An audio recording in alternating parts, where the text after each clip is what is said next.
Inspire होने का दो व्यक्ति का बहुत बड़ा हाथ है। एक मेरे फादर स्वर्गीय उपेंद्र नाथ झा थे, और एक हमारी सहपाठी हमारी शिक्षिका थी जो झारखंड की थी, के सुशीला कैरलियन, केरला की रहने वाली थी। उनसे मैंने बहुत कुछ सीखा। उन्होंने बहुत कुछ महत्व को बताया कि बच्चे जीवन में कितने प्रेरणा स्रोत होते हैं। अगर आज हम जो कुछ भी आगे बढ़ते हैं वो बच्चों के द्वारा, बच्चों का मार्गदर्शन माता पिता के लिए, गुरुजन के लिए बहुत बड़ा चीज़ होता है। This video is sponsored by Khagendra Vaibhav hospital, जहां हो कान, नाक और गले का बेहतर इलाज, in association with doctor Roshan Kumar, ENT specialist. नमस्कार दोस्तों, आप लोगों को बहुत बहुत स्वागत है हमारे प्रोग्राम में कहता समस्तीपुर बढ़ता समस्तीपुर में। और आज मैं हूं दलसिंह सराय प्रखंड में उत्क्रमित मध्य विद्यालय गोसपुर में। और यहाँ का जो प्रिंसिपल मैम है बहुत ही नेक, बहुत ही सच्चा, बहुत ही अच्छा, जो बच्चों के लिए हर पल हर वक्त सहयोग के लिए खड़ी रहती हैं। तो मैं मिलवाता हूं आपको हमारे मेहमान, हमारे गेस्ट कल्पना झा जी से। जो कहानी है बहुत अद्भुत है, तो आइए जानते हैं इन्हीं की कहानी, इन्हीं की जुबानी। कल्पना मैम, बहुत बहुत स्वागत है हमारे प्रोग्राम में कहता समस्तीपुर बढ़ता समस्तीपुर में। आपका भी स्वागत है मेरे विद्यालय की तरफ से, हमारे सभी शिक्षकों की तरफ से आपकी भी स्वागत। मैम, मैं चाहूँगा कि सबसे पहले हमारे दर्शकों, क्योंकि लाखों दर्शक देख रही हैं आपको, हमारे दर्शकों को आप अपना इंट्रोडक्शन साझा करें। आपकी शिक्षा दीक्षा कहाँ हुई थी, कॉलेज, स्कूल, और आपकी बचपना कहाँ? ऑलरेडी मैं इस स्कूल में आई 2013 में। इसके पहले मैं कटिहार ज्वाइन की थी, फर्स्ट पोस्टिंग मेरा कटिहार था। और उसके पहले मैं अपना विद्यालय चला रही थी झारखंड धनबाद डिस्ट्रिक्ट में। और उसके पहले मैं देवघर में अपना सुचारू ढंग से क्लास की थी, वहाँ भी विद्यालय के मैं प्रिंसिपल थी। और उसके पहले मैं अपनी शिक्षा दीक्षा में लगी हुई थी। मेरी शिक्षा दीक्षा वेस्ट बंगाल चितरंजन, जो एशिया महादेश में पहला रेल का कारखाना था और इस नाम से उसको जाना जाता है, मैं वहाँ पैदा ली और वहीं से पढ़ाई लिखाई अपनी की। बंगाल की शिक्षा दीक्षा पाते हुए फिर मैं अपना कार्यस्थल झारखंड बनाया और झारखंड से अपना पिता का कर्म स्थान और जन्म स्थान बिहार में वापस लौटी। बिहार लौटने के बाद मुझे महसूस हुआ कि बिहार में काफ़ी ऊंचाइयों की जगह बनी हुई है, उसको सिर्फ मुकाम हासिल करना है। मैम, आपकी बचपना बंगाल में बीती, बंगाल में जन्म, उसके बाद आप झारखंड और उसके बाद बिहार। तो 3 डिस्ट्रिक्ट का एक्सपीरियंस, 3 डिस्ट्रिक्ट का बच्चों का लाड़ प्यार, 3 डिस्ट्रिक्ट का जो प्यार भाव स्नेह। तो मैं चाहूँगा जो बिहार से झारखंड निकला है और जब झारखंड अलग हो रहा होगा तो आपको कहीं न कहीं दुख जरूर लग रहा हो। मुझे आज भी याद है कि मैं वह पुरानी बिहार को याद करती हूँ। और पुरानी बिहार का मतलब है बिहार, झारखंड और उड़ीसा। उड़ीसा, झारखंड और बिहार हमारी पुरानी बिहार कहलाता है। और उस बिहार का जो मौसम था, उस बिहार का जो मिजाज था, वह एक खुशनुमा माहौल था। और आज भी हम बट गए तो क्या हुआ, दिल नहीं बटा, जुबान नहीं बटी और विचार नहीं बटा। विचार अभी भी वह कार्य, आप जिस रूप में अपने कार्य को आगे बढ़ाना चाहते हैं, तो वह जगह के ऊपर प्रवेश जब हम करते हैं नई जगहों पे, तो पुरानी जगहों को याद में लेते हुए नए मार्ग को अपनाते हुए आगे बढ़ने की कोशिश करते हैं। मैं वहाँ की जो शिक्षा दीक्षा पाई उसको मैं बिहार में हमेशा से तत्पर रहती हूँ कि मैं अपने स्कूली बच्चों को या जहाँ भी जाऊँ, मैं अपने इन बच्चों को उसको लागू करूं, उसको बच्चों के द्वारा स्थापित करने की कोशिश करूं। और मैम आपने झारखंड में भी बच्चों को पढ़ाया है, यहाँ भी लगभग 5-10 सालों से हैं, तो मैं जानना चाहता हूँ कि वहाँ के बच्चों में और यहाँ के बच्चों में कुछ तो फ़र्क पाई होंगी आप। हाँ जी, मैंने फ़र्क पाया, और मेरे कहने का मतलब है कि झारखंड बहुत गरीबी देश है और अनपढ़ देश है। वहाँ के लोग आदिवासी हैं, दिल के बहुत कच्चे होते हैं, इतने साफ होते हैं कि उनकी तुलना शायद मैं यहाँ के वासियों के साथ ना कर सकूं। बच्चे वहाँ हिंदी बोलना भी नहीं जानते हैं, उनकी अपनी मातृ लैंग्वेज खोटा भाषा होती है, और जो खोटा भाषा संताली भाषा बोलते हैं, लेकिन दिल के बहुत अच्छे और बहुत शांत स्वभाव के होते हैं। हमारे यहाँ पे उनकी कल्चर को अपनाने के लिए मैंने 26 जनवरी में और इसके पहले जो हुआ था, मैं उसमें एक दृश्य दी थी, और उसमें मेरा आदिवासी नृत्य हुआ था, जो नृत्य सराहनीय था। उन बच्चों के द्वारा, बिहार के बच्चों के द्वारा मैं वहाँ की संस्कृति को आगाह की थी, और मैं दर्शाया था, वहाँ की प्रस्तुतिकरण में मेरा था कि झारखंड के लोगों की वस्तु स्थिति क्या है, उनका पोशाक और उनका वेशभूषा क्या है, वहाँ की फसल क्या होती है, वो नए फसल के आगाज कैसे करते हैं, उस चीज़ को मैंने यहाँ की संस्कृति को दर्शाया था इस हमारे विद्यालय के बच्चों के द्वारा। मैम इतने अच्छे काम तो ज़रूर मैं चाहूँगा जो आप जिनसे इंस्पायर हुई है उनके बारे में ज़रा हमें दर्शकों से साझा करें। इंस्पायर होने का 2 व्यक्ति का बहुत बड़ा हाथ है। एक मेरे फादर स्वर्गीय उपेंद्र नाथ झा थे, और एक हमारी सहपाठी हमारी शिक्षिका थी जो झारखंड की थी, के सुशीला कैरलियन, केरला की रहने वाली थी। उनसे मैंने बहुत कुछ सीखा। उन्होंने बहुत कुछ महत्व को बताया कि बच्चे जीवन में कितने प्रेरणा स्रोत होते हैं। अगर आज हम जो कुछ भी आगे बढ़ते हैं वो बच्चों के द्वारा, बच्चों का मार्गदर्शन माता पिता के लिए, गुरुजन के लिए बहुत बड़ा चीज़ होता है। बच्चे हर ना गलती अगर करें तो हम ना सुधर पाएँ, क्योंकि उनकी गलती को ही हम देखते हुए अपने आप को सुधारने की तरीका को निकालते हैं, और उस तरीके से बच्चों की सुधारात्मक कार्य करते हैं। बच्चे तो हमारे ज़िंदगी का फर्स्ट महत्व है। माँ होने के नाते हम बच्चों को ममतामयी रूप, आज भी मुझे याद है वो पल कि मैं प्राइवेट स्कूल में जब पढ़ाती थी तो मैं वो बच्चों को बाबू बेटा कह के बुलाती थी, पीठ थपथपाती थी, और एडमिशन के लिए ललायत रहती थी कि बच्चे मेरे पास आए, मेरे स्कूल में, मेरे विद्यालय में एडमिशन कराएं, क्योंकि प्राइवेट स्कूल का ये फर्स्ट मोटो होता है कि उस बच्चों को अपनी ओर आकर्षित करना है। शायद मुझे याद है कि कोई भी पेरेंट्स ऐसे नहीं होते थे कि बात करके जाते थे तो फिर लौट के जाते थे, वह बच्चा मेरे यहाँ ज़रूर एडमिट हो ही जाता था। वह चीज़ मुझे यहाँ काम दे रहा है कि मेरे यहाँ एडमिशन की अभी भी होड़ लगी हुई है। मेरे पास बैठाने का जगह नहीं है, मेरे पास शिक्षकों की व्यवस्था नहीं है जो मैं और शिक्षक दे सकूं ताकि बच्चे का एडमिशन लूं और बच्चों को शिक्षा दीक्षा सही मार्ग पे दूं। लेकिन मेरे पास एडमिशन अभी भी सैकड़ों बच्चे ऐसे हैं जो एडमिशन के लिए मेरे पास रोज आते हैं, और मैं उन्हें लेती हूँ सोच समझ के क्या करूँ, जगह नहीं है, कमी पड़ती है, फिर भी मैं नामांकन जरूर कर लेती हूँ। मुझे वो दिन याद है, आज भी याद है, जो मैं आज वह चीज़ मुझे कितना काम अभी दे रहा है। पब्लिक स्कूल से मैं जो सीखी वो मैं गवर्नमेंट स्कूल में प्रस्तुत करना चाहती हूँ। मैम एक्सीलेंट, बहुत अच्छा। मैम आप एक महिला हैं और आपने जैसे बहुत सारी लड़कियां बताई, बच्चियां आपके स्कूल में बहुत सारी बच्चियां हैं और बहुत दिनों से आप जुड़े हुए हैं यहाँ पे। तो मैं चाहूँगा जो बच्चे बहुत अच्छे मार्क्स लाए हैं, बहुत अच्छे कुछ किए हैं इस स्कूल में, उन बच्चे के बारे में थोड़ा सा दर्शकों से साझा करें। जी मैं दर्शकों को बताना चाहती हूँ कि मेरे विद्यालय से समस्तीपुर डिस्ट्रिक्ट टॉपर रितेश कुमार, और वो डिस्ट्रिक्ट टॉपर बना मेरे विद्यालय का स्कूल फाइनल में। बेस तो उसकी मेरे यहाँ से ही हुई क्योंकि वो 8वीं पढ़ के गया था।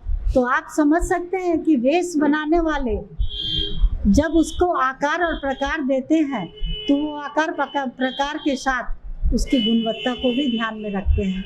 और मैं हमेशा से यह चाहती हूँ, मेरे यहाँ के बहुत सारे बच्चे ऐसे हैं जो अभी गर्ल्स हाई स्कूल में भी अपने क्लास में स्टैंड करते हैं, CH में भी स्टैंड करते हैं, राष्ट्रीय मध्य विद्यालय, राष्ट्रीय हाई स्कूल जो है उसमें भी मेरे स्कूल के बच्चे गए हैं। हर जगह से मुझे रिपोर्ट ये मिलता ज़रूर है कि आपके स्कूल के बच्चे डिसिप्लिन, आपके स्कूल के बच्चे अनुशासन प्रिय होते हैं, पढ़ाई में भी बहुत अच्छे हैं। मैं चाहूँगी, मैं ये सारा श्रेय मेरे शिक्षकों को जाता है। मेरे सभी शिक्षक मेरे साथ लगे रहते हैं और मुझे उम्मीद है कि मैं आगे भी इसी प्रकार की शिक्षा देते रहूं और आगे अपने विद्यालय को ले चलूं। मैम, कुछ बच्चों जो होते शिक्षा तो बहुत अच्छा प्राप्त कर लेते हैं, बहुत अच्छी नौकरी पा लेते हैं, देश के बहुत अच्छा नागरिक बन जाते हैं, लेकिन कहीं न कहीं संस्कार की कमी रह जाती है। तो किन कमी के कारण मैम ऐसा बदलाव होता है बच्चों में? हाँ, आज संस्कार की कमी है। गुरु जो हैं वह उनकी मर्यादा, कुछ तो कमी आई है उनकी मर्यादा में, लेकिन हम ऐसे पेरेंट्स को, अभिभावक से निवेदन जरूर करूँगी कि बच्चों में घर से लेके विद्यालय तक आने जाने की क्रिया, घर का संस्कार और विद्यालय का संस्कार अलग नहीं होता है। जो माँ बाप अपने बच्चों को इतनी मेहनत करके 2 रोटी बना के दे सकते हैं, वो अच्छे संस्कार भी दे सकते हैं। नॉलेज की कुछ कमी होती है, माता पिता कम पढ़े भी हैं, लेकिन संस्कार सब में भरा होता है। अगर वह कोशिश करे, हमारे शिक्षक थोड़ी सी और मेहनत करे, तो हमारा बच्चा कभी भी संस्कारहीन नहीं हो सकता है। वो हमेशा से अपने संस्कार को बरकरार रखेंगे। इसमें शिक्षकों की गुणवत्ता, माता पिता की गुणवत्ता दोनों मिली हुई रहती है, और वह दोनों की गुणवत्ता अगर मिल जाए तो फिर बच्चे तो कमाल कर ही देंगे।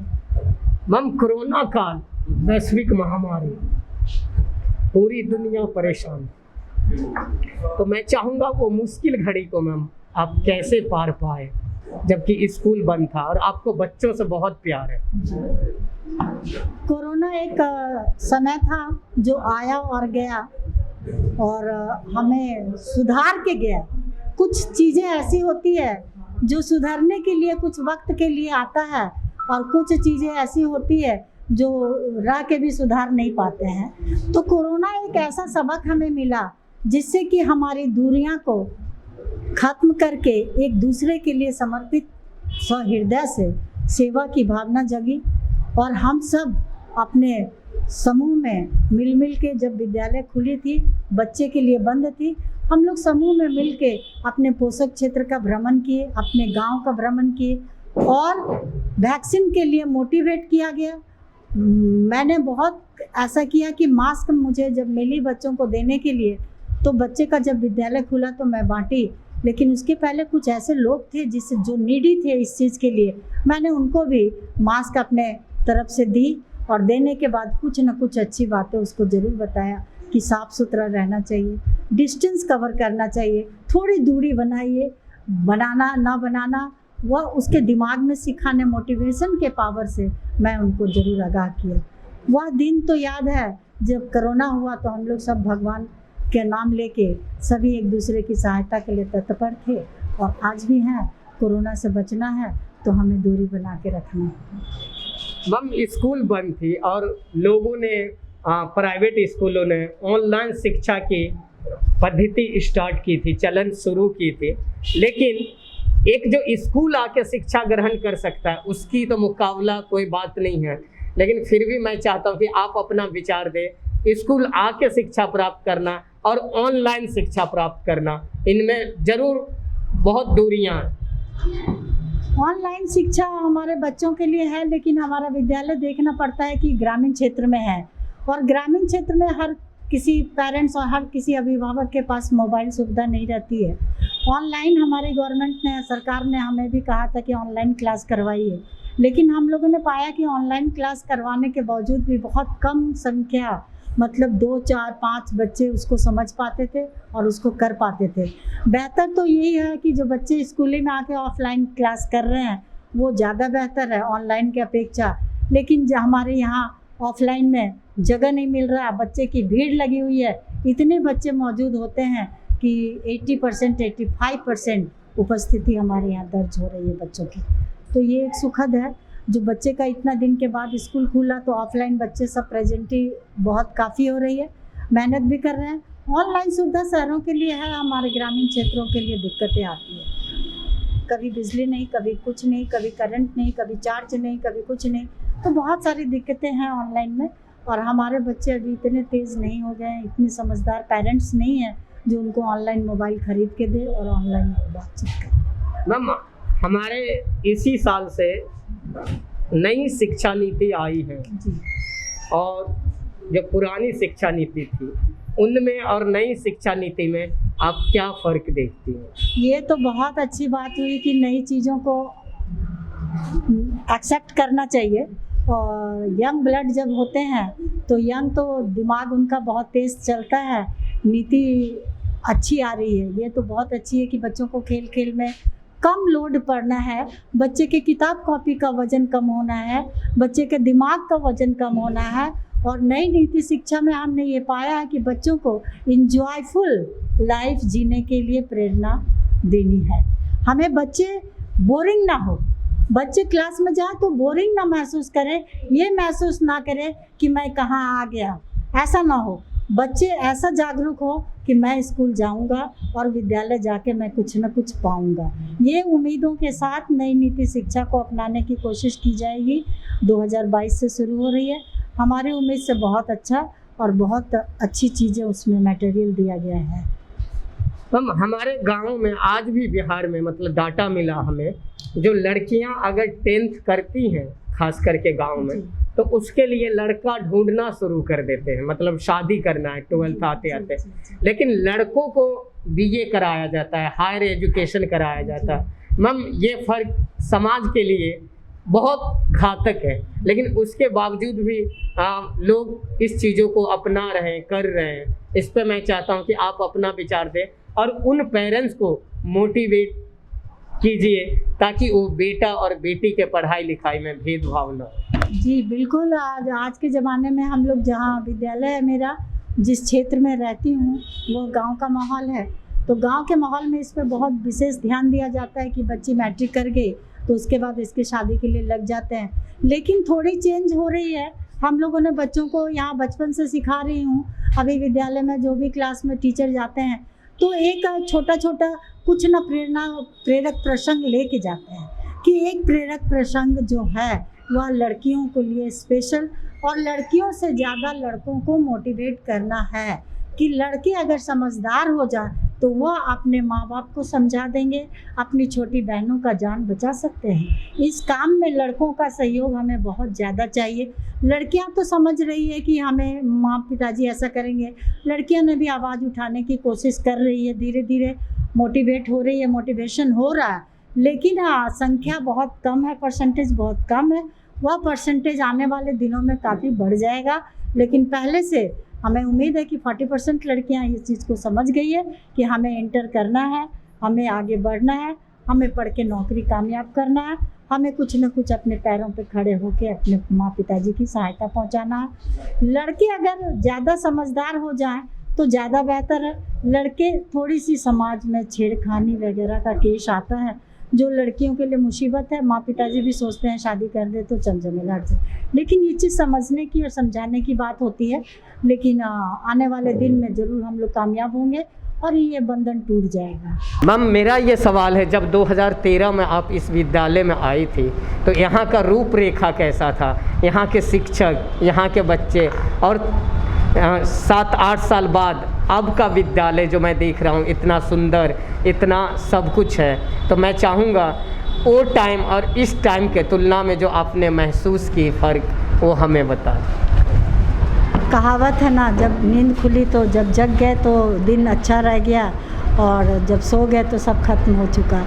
जब जग गए हम लोग 2013 में जगे, जब आए तो उस समय ये स्थिति ये थी कि बच्चे तो हमेशा से अच्छे होते हैं, शिक्षक हमेशा से ही अच्छे होते हैं। शिक्षक उस समय थे, लेकिन वो होती है ना कि पुरानी और नई। एक नया, अभी के समय में एक हमारे जितने भी शिक्षक हैं सब नई ऊर्जा के साथ प्रस्तुतिकरण देते हैं, प्रस्तुत होते हैं। हर मुकाम को हासिल करने के लिए हमारे शिक्षक तत्पर हैं। उस समय था कि तो ओल्ड एज होता है तो एज भी था, सबका रिटायरमेंट एज था, थोड़ी सी कमज़ोरी महसूस करते थे, तो हर तरफ से थोड़ी कम क्रियाशील होती थी। अभी हमारे जितने शिक्षक हैं सब यंग ब्लड है, सभी शिक्षक अच्छे हैं। बच्चों को हमेशा कुछ ना कुछ देने की प्रक्रिया चलते रहती है, और ऑलरेडी है कि जब आप लगन में सम्मिलित हो जाओगे तो आपके पीछे सारे लोग सम्मिलित हो जाते हैं। मैं जब जग गई, मैं जब करने लगी, तो मेरे पीछे सारे शिक्षक मेरे साथ हैं, और सारे शिक्षकों का साथ पाके मेरा विद्यालय हमेशा से अग्रसर पथ पे चल रहा है। मैम, ये जो आप और हम मिल के जो इतनी सारी बातें कर रही हैं, शिक्षा से संबंधित, बच्चों से संबंधित, विद्यालय से संबंधित, तो इसमें जो हमारे चैनल के जो डायरेक्टर हैं डॉक्टर रोशन कुमार, उनका विशेष योगदान है। तो मैं चाहूँगा जो चंद शब्द हमारे डायरेक्टर रोशन कुमार के बारे में कहें। तो ऐसे मीडिया से जब लोग जुड़ते हैं और मीडिया वाले जब आगे बढ़ते हैं, तो उनकी तो सौ बार धन्यवाद मेरी तरफ से, मेरे विद्यालय की तरफ से, मेरे बच्चों की तरफ से। और उनकी कामयाबी आगे ऊंचाइयों को छुए। ये तो अभी छोटी सी जगह है समस्तीपुर, वह आगे बढ़े और आगे बढ़ के अपने मीडिया को अपने जहाँ तक ले जाना है ले जाए। हम लोगों का शुभकामना उनके साथ है। बहुत बहुत धन्यवाद मैम। तो दर्शकों, ये थी कहानी एक प्रिंसिपल की, एक प्रधानाचार्य की। जो हमें पता है कि आज के समय में शिक्षा में बहुत बदलाव हुआ, शिक्षकों में बदलाव हुए, लेकिन जो हमें और ज़रूरत है खुद को आगे लाने के लिए, स्कूल में जो बच्चे होते हैं उसे अपने बच्चे समझना होगा। उन माँ बाप को बेटे से ज़्यादा बेटी पर ट्रस्ट करना होगा, क्योंकि बेटी पढ़ेगी तो 2 घर संभालेगी। और मेरा अनुरोध है, मेरा सभी बच्चों से, सभी शिक्षकों से, जो शिक्षा कितनी भी प्राप्त करें, लेकिन संस्कार होना बहुत ज़रूरी है। संस्कार की कमी ना आए, ना कमी होने दे। तो दर्शकों, आशा करता हूं कि हमारी ये मुलाकात आपको अच्छी लगी होगी। इसी तरीके के और वीडियो देखने के लिए आपको विजिट करना पड़ेगा हमारे Facebook page doctor Roshan Kumar. उसे फॉलो करें, लाइक करें, शेयर करें। और हमारा यूट्यूब चैनल है स्टार्स ऑफ बिहार, उसे भी सब्सक्राइब करें। तो दर्शकों, मैं अपने प्रोग्राम को यहीं पे अलविदा कहता हूं कैमरामैन विकास के साथ। फिर मिलते हैं किसी नए शख्सियत के साथ, किसी नए जगह में, किसी नए कहानी के साथ। तब तक के लिए धन्यवाद।